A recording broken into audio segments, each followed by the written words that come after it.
Is that a new pamphlet you've got? No, it's not new, but it's in the raffle. Was it? Alright, oh, it's in the raffle. Alright, I better sell the raffle ticket at lunchtime then. Aye, but I thought I was feeling lazy. I thought, fuck it, I'm not bothered with it. I knew I've got to do it. That's good, yeah. Encouragement. Thank you, Peter. No problem. So what I should probably do is I've attributed that one to the raffle, a little chapbook called Art of Insomnia. I'll read a couple of short ones from that, and then a couple of others. This one was actually nominated for a Pushcart Prize. Fantastic. It means nothing. It means absolutely nothing at all. Everybody's nominated for a Pushcart Prize at some point. And I wasn't even allowed to push the cart. Anyway, this is called Helenium One and Only. Environmentally friendly but with low disease immunity. Of the Helianthus hybrid, a threatened rare variety. Compared to the usual sunflower, surprisingly small. So unassuming you would not associate the two at all. Blossoms with maturity from being a wallflower to leaving lasting impressions upon all who see her. Never disappointing while growing and blooming, but when without warning there occurs an uprooting, be aware that her removal leaves a gaping hole, a space hard to fill in any way meaningful. And this next one, which is on a very similar theme, it's called Acting Though. Though dramatic tears may have been expected, the waiting audience was left disappointed. Though in moments still quiet, teardrops spill, not the cataracts which mark out other acts. Though in private scream and often ask just why, I strut my time on stage, barely moist of eye. Thus do I act strong when I lack all kinds of strength. Thus do I make sense when nothing at all makes sense. Yes, I know. Acting though.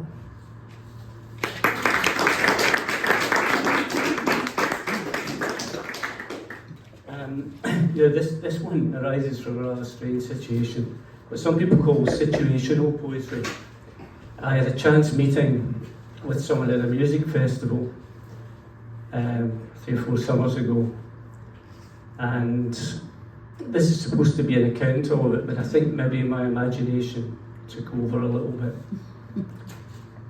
I call this In Plain Sight, Frida Kahlo at the waffle stall.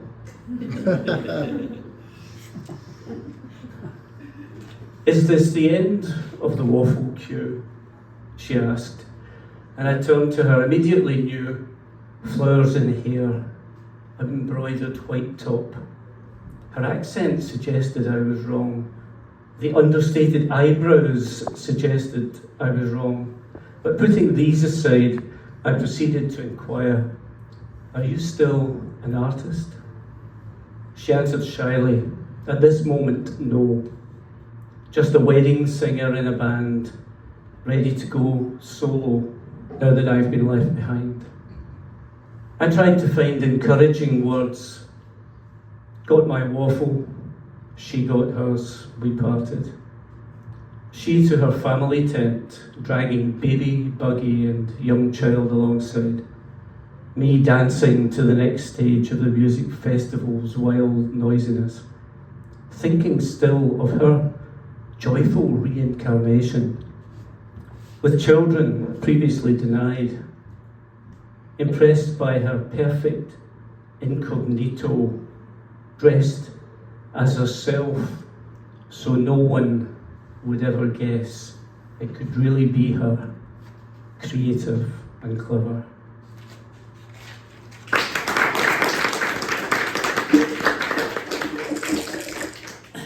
This is a book that came out last year, an anthology compiled by Douglas Thompson, about the winter, called What Winter Wants. And my little poem, very short one, is called Fever. There is no doubt of this, though it would be more aesthetically pleasing here to wax lyrical of snow, its cold crispness, the sharp purity of iced air, branches white overladen, a monochrome vista relieved only by tiny blood-spot breast of robin. The nostalgic postcard memory is only that and worse, a distraction from what lies ahead and the cruelty of uncaring human greed. Action is what winter wants most urgently. The thermostat turned down a fraction, so she feels as cold as she ought to be.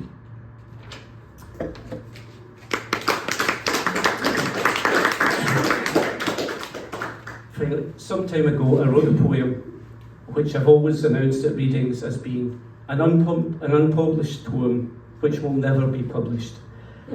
Last year it was published in an anthology called Blotters Jotters. This poem is called Buying a Body, brackets, £79.99, close brackets. Unlikely as it sounds, it is true, I swear. You can purchase a body without seeking assistance from a modern iteration of Burke and Hare. On a recent visit to M&S, I discovered this. You really can buy a body for £80 or less.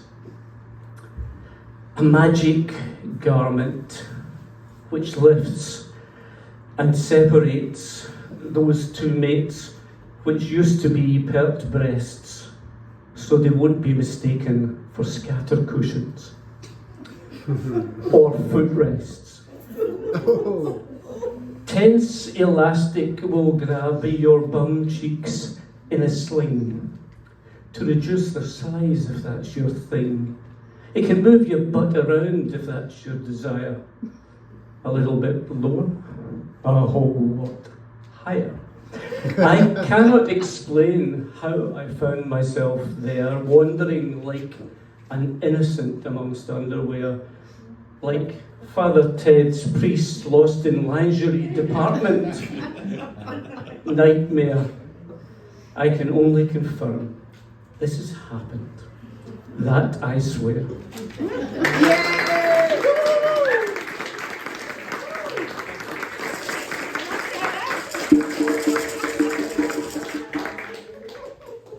That's one of the best lingerie poems I've ever heard. Especially with Father Ted in it. So next up is Rona. I don't know what you're going to do, Rona, or who you're